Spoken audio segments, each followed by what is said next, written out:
So ayan, good afternoon guys. Ikaw parang hindi sa akin nakaharap yung ano. Good afternoon guys. Ito ang isa sa mga bubuin natin. Ayan, hindi to for sale. Hindi po ito binibenta. Ito po ay pinadala lang sa akin para gawing PCP. Parang naipakita ko na yung ano eh. Naipakita ko na yung hindi pa siya nabubuo. So, dahil dito, kagaya nung naipaliwanag ko, no? Dito, hindi sapat yung power plenum na meron dito sa receiver na to. Kasi kung makikita nyo, ito hanggang dito na to, itong bulb, hanggang dyan na. Tapos makikita nyo yung butas, hanggang dito. So, maliit na lang yung kanyang plenum. So, kailangan natin ng isang power plenum. Kaya po yan, ginawa ko to especially para dito sa area na to. Malaki po yung butas niyan sa loob. Anodized. Same din nitong offset niya. Kapag ganito na air gun, automatic may offset talaga yan. Kasi maliit lang yung pagitan niya. So dito, kung makikita nyo, maliit lang yung pagitan niya. So hindi magkakasya yung tank na mas malaki. Ito, upgradable pa to. Pwede pang lagyan ng mas malaking tank pa. Yung 500cc. So dito sa mga kasama nito, kagaya nito, ito namang ating package natin para sa ganito is ito lang power plenum. Offset lang siya. Walang power plenum talaga. Since nalagyan na natin, bahala na po kayong mag-convert, mag-upgrade doon sa mas malaki pang tank kung gusto nyong maglagay. So napakamahal na po ng materialis ngayon. Ito same din naman nung ko pa dati pa.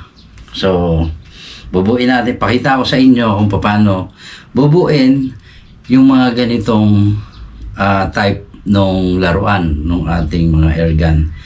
So, kung makakita kayo nito, kung meron kayo mismo nito, ito lang po yung susundan nyo para i-upgrade siya. Una, ilalagay natin muna tong offset. Yan, may o-ring na siya. Pinaglalagyan ko na ng o-ring to para hindi na makapagpatagal sa video natin. So ayan, may o-ring na siya. Tapos medyo mahigpit ito pag ganun nyo na ganun. So gagamitan nyo na siya ng range para po matibay. So ang position nito, ito lang naman ang dito matigas dito. Yan. So yung magiging position niya is ganyan. Tapos, power plenum naman, may o-ring din dito. Yan. So, almost hand-tight siya, maliban dito. Kasi magiging part na siya ng inyong receiver. Kaya okay lang maghigpit kayo ng maigi. Madali rin namang makalas yun kasi pag inikot nyo na ganyan, sagad, maglalak na siya doon. So, ito naman yung kanyang power plenum. So, meron na siyang rito, o-ring. So dito, lagay natin to. Hindi pa muna. So doon sa mga nagtatanong, bakit daw ayaw lumabas? Ayaw lumabas yung hangin. Nandito lang siya sa main tank. Mahirap po rin mahirap po magpa-release ng hangin nun pag magbabago na kayo ng setting. Kaya po, ayan, parang kulang yung dala kong alin. Yung kailangan dito, yung nawala. So, ayan. So, kulang tayo ng alin. So, lalagyan na natin. Ganito lang, ilalagay nyo lang to para mabuo, no?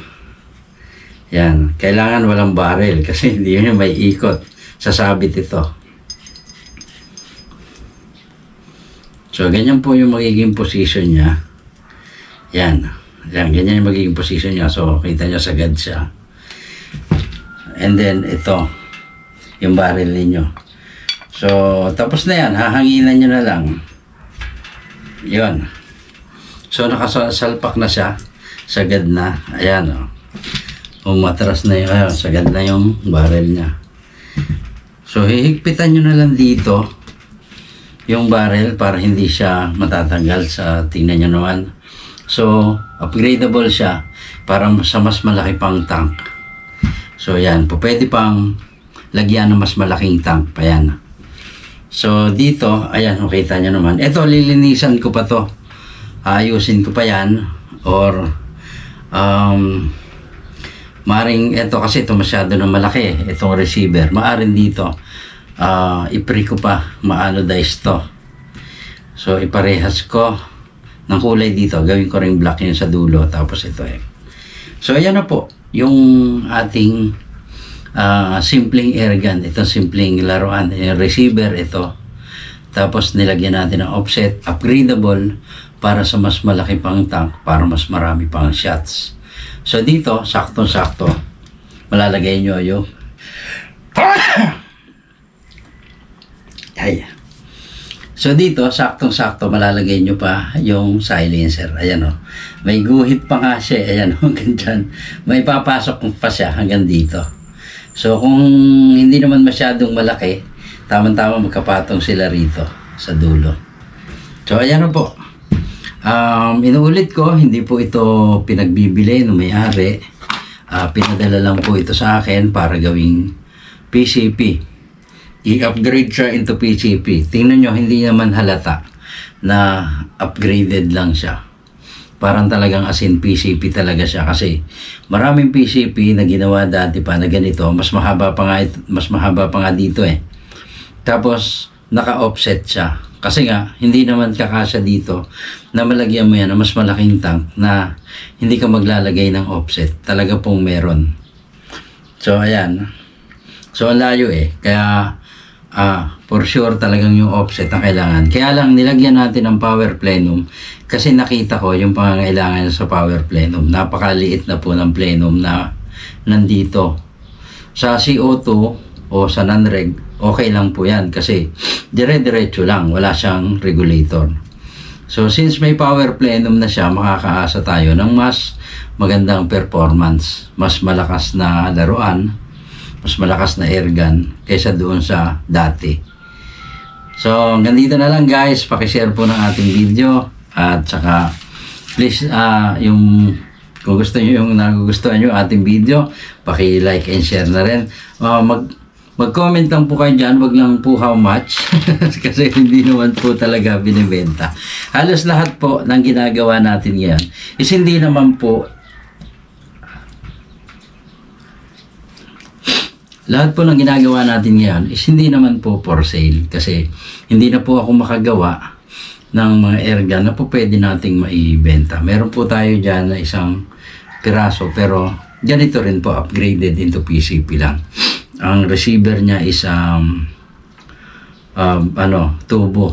tube ang kanyang receiver. So medyo mura-murang laruan yon compare dito. So ayun, kita-kita po tayo. Maging sa YouTube channel natin, nandun po mas marami tayong video na nandun naka-upload. At in-invite ko po kayo, tingnan nyo rin yung YouTube channel natin.